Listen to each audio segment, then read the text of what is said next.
So why would you continue to do this job for this corrupt DMV and corrupt JD? So why would you as a human being take an oath to uphold the Constitution, enforce the laws, and then go work for an agency?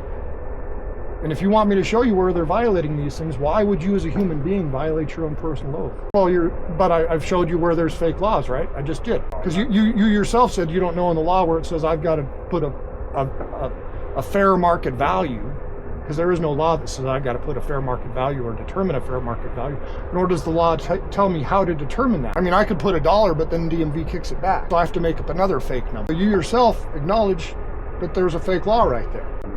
Well, you say there's no law, but yet it's on the form, right? If it's on the form, the only things that can be on the form legally are by law, right? Because the government can't demand more information from the public than what the law says, or else you're violating, Fourth Amendment. So obviously there's a violation of law occurring every single day on these forms.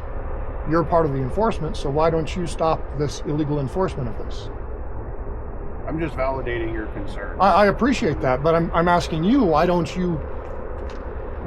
are you enforcing fake law? Obviously arresting Jordan Friedel was probably the wrong thing to do. Is it possible? A&A towing, this is Drew. I think, what was it Senate Bill 80?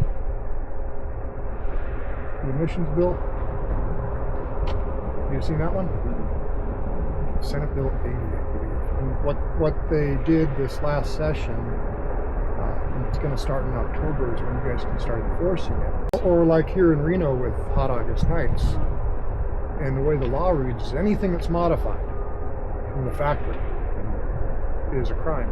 And August Nights is a big thing to the economy, so I mean, it's basically DMV is going to kill the Hot August Nights show. That's why I wonder why do you do the job you do when it's clear, if you look at the problems that they're presenting to you and telling you the things to go enforce, that they're unconstitutional and they're not law. So, I mean, as a human being, why would you do that? Is it to maintain your job and maintain your paycheck? Is that pretty much the only goal?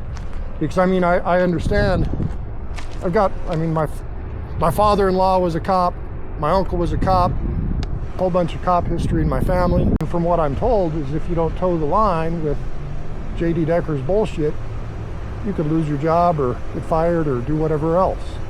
And I've had actually NTA investigators that have retired that have called me after they've retired and said, hey, this is what they do. So when I say that the NTA has targeted enforcement, I've got retired NTA investigators that have told me that personally, along with the emails that show it. Why do you participate? Can't you make a change from within? Or is that not important?